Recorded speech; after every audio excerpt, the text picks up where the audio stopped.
nagaan siif haa ta'u. Ameen nagaan siif haa ta'u. Ortodoksiidha moo peenteedha? Ani Islaama. Peenteedha. Waaqayyoon kiyya Allahadha, ergamaan kiyya Nabi Muhammadii, kitaabni kiyya Qur'aana. Waaqayyoon kee eenyu, ergamaan kee eenyu, kitaabni kee maali?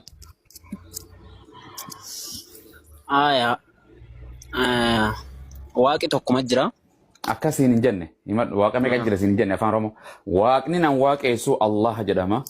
Ergamaan ani hordofu Nabi Muhammad jedhama. Kitaabni an duuka bu'u Qur'aana jedhama. Amantiin kiyya Islaama. Ati waaqni ati waaqessitu eenyu? Ergamaan kee eenyu? Kitaabni ati hordoftu maali? Amantiin kee maali? Afran kana naa himi ragaadhaanii wangee Qur'aan raasii kan nakan kooti keetii ragaan Qur'aan irraa nakan wangee irraa. Waaqni ani waaqessu Waaqayyoodha. Waaqa abbaa ilma jedhamee beekamudha jechaadha. Waaqa abbaa ilma jedhamee beekamudha.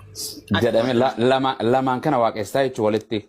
Waaqa abbaa ilma jedhamee beekamudha. Luqaas boqonnaa tokko lakkoofsa. Ragaan isin gaafanne amma dura ragaa dhiisi. Waaqni kee maqaan isaa eenyu kan waaqessitu? Yesuus immoo abbaadha.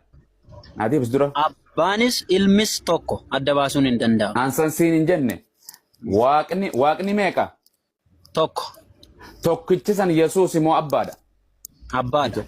Goobas hayyee Waaqayyoon ati Yesuus hin waaqessitu abbaa waaqessa. Goobas kiristaan ajaa'ibaa dhufe. Ergamaan keetoo eenyu?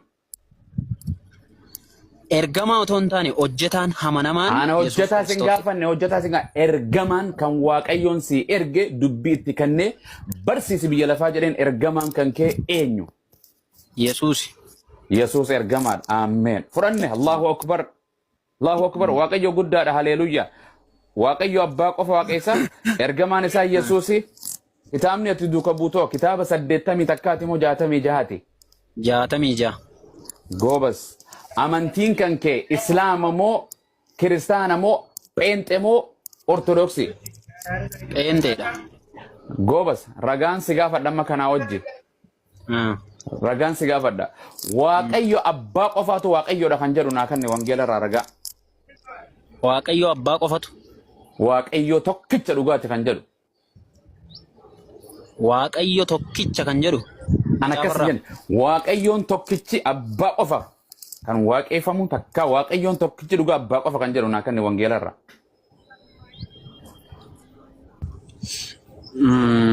Waaqayyoon tokkichi. Yoon beeyne anaas kana siin gargaara. Meeshi naa kenna. Wangeela Yohaannis boqonnaa 17 lakkoofsa 3 dubbisi. Har'aati Islaama taatee deemta. Inshallah. Rakkoon hin jiru. Abshiru. Macaafa farkaan qabannee rakkoon hin jiru. Nan beeka. Namni dubbisi. Akkana jedha Yesuus Kiristoos. Yeroo san Yesuus akkana jedha. Si Waaqayyo jedhe naas hima. Si Waaqayyo isa tokkicha isa dhugaadha. Isa Yesuus Kiristoosin erges beekuun isaanii jireenya bara baraati jedhe. Eenyuun Yesuus Kiristoos si Waaqayyo isa tokkicha jechuu jira.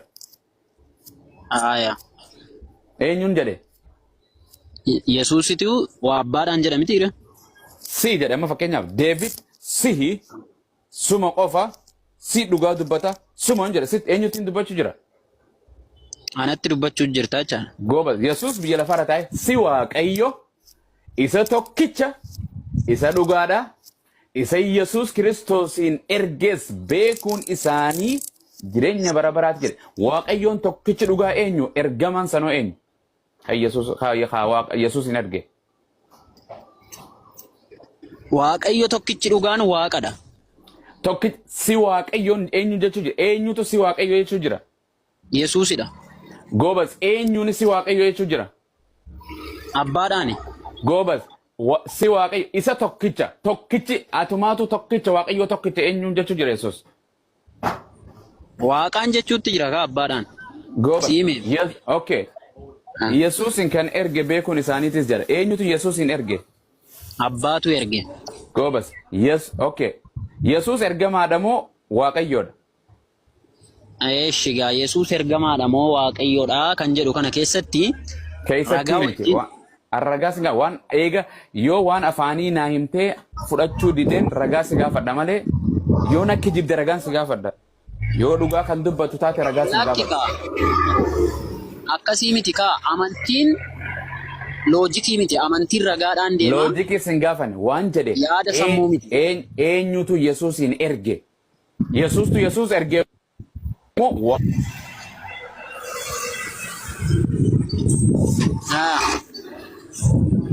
Abbaatu Yesuus erge.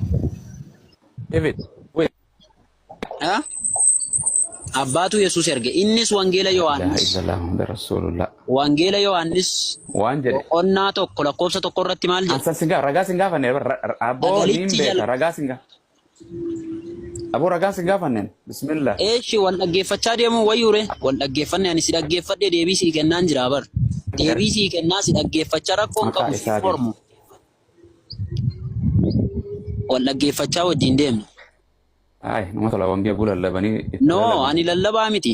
Ani hordofaa amantii tokkooti. Lallabaas miti raajis miti. Jirtani biyyi lafa inni ajaa'iba fudhatu jira. Aboo Waaqayyoon tokkichi abbaa malee Yesuusii mitiimi? Waaqayyoon tokkichi abbaadha. Ijoolleen madarasaa qophaa'u deema. Garuu yeroo tokkicha daqiiqaa tokko. Suuqa kee ittiin dabalin garuu ittiin dabalin garuun jedhin eega Waaqayyoon tokkichi abbaadha jette garuu garaa keessa yaada kan kee ittiin dabalin. Eeshi garaa keessa yaada ittiin daballe maaliif yeroo tokko waliin dhaggeeffannu? Garuun jedhin garuunaan jettee yaada kan kee ittiin dabalin eega Waaqayyoon tokkichi abbaanaan jette. Waaqayyoon tokkichi abbaadha. Yeroo sanatti yeroo kakuu moofaa keessa. Fudhadhee dhiisi. Waaqayyoon kakuu moofaa fi haarawaa lamaa jira tokko dullacha tokko haarawaa. Maali jedhama wanni kun? Waaqayyo kaleessaa sisuma arraasisuma. Waaqayyo lama moo tokko? Kaleessaa sisuma arraasisuma garuu sabni biyya lafaarra ture bara sana keessa cubbuu waan hojjeteef Yesuus Garuun jedhin hin jenne. Sagalee isaa gara biyya lafaatti. Waa'ee cubburraa haasa'uutu hin jirru. Waa'ee cubburraa haasa'uutu hin jirru. Waa'ee cubburraa haasa'aa hin jirru. Nama ortodoksiidha. Turkiin koo dhuguma fayyaa hin qabne inni garuu ani kiristaana. Macaafaa itti amantu keessaa waan akkasii gaafadhu. Hayyee gaafadhu. Jalqaba irratti Mariyaam kan isin deesse waaqa moo nama deesse? Waaqa akkamitti deesse? Maal deesse? Waaqa akkamitti deesse nama deesse malee maal jechuun jirta immoo? Uumama deesse. Namni waaqa kandaati immoo waaqni ofii nama uumeet deebi'ee namarraa dhalata. If naaf galan jira fudhadheen jira. Uumama dawisiidha inni amanta miti. Yesuusin deesse eegaa ilma deesse. Ilman deessa maqaasaa Yesuusin jettee moggaasta. Ka isin deesse sun uumama ta'uu isaanii amantaayi. Uuma dhalataaree ibnu. Jechuun afaanuma keetirraa hin baruun dhagahuun barbaade uumama akkasiin deessanii amantaan jedhanii sammuutiyyuu uumanni dhalata jedhee naman waan ta'eef. Ni ga'a. Nan beekama inni kana. Okay, Yesuus Kiristoos uumama jettee amantaa jechuudha. Yesuus Kiristoos ergamaadha. Yesuus Kiristoos isa Waaqayyo ergeedha. Maryam irraa dhalate, nama ta'ee dhalate, nama guutuu ta'ee dhalate, nama beekta miti nama. Qaati xiqqishuma si hafee karaa wannoodhaa dhufu jechuudha. Ayyee galatoomii.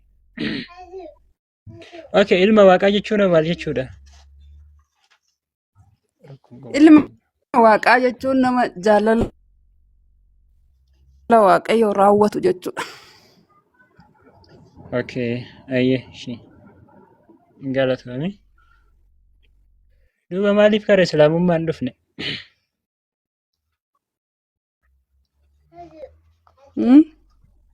Duuba karaa islaamummaa maaliif hin dhufne? Musliimni sammuutii akkuma ati jettu kana jedheetiniin kan hin amanuudha. Yesuus Kiristoos ergamaadhaayi nama uumama jedheetiniin kan hin amanuudha. Kan Yesuus uume sana malee kan biraa tokkollee hin jiru jedheetiniin amana. Uumaan kan biraa hin jiru kan Yesuus uume sana malee jedheetiniin amana waan ta'eef musliimni. Jechuun islaamummaa biraa maal fuudharee ani maal hojjedhaa achi? jechuun akka kanatti kan amanu uummata hawaasa musliimaatiin siin jedha. Amantaa islaamummaattiyyuu barsiisa akkanaa kana barsiisaan siin jedhe bara. Maaliif wangeellis akkasuma jedhee barsiisa bara. Yesus Kiristoos inni iyyuu koo abbaa jedhee Waaqayyoon waammachaa ture mee abbaa tokkicha jedha bara. Beeki Kanaafuu abbaan wangeelli sun iyyuu kana barsiisa silamaan. abbaan sun ammootiyyuu Yesuus Kiristoos uumeetiniin Yesuus Kiristoos ammoo isa biratti filatamee jechuu jirtaa mire. Eeyyee.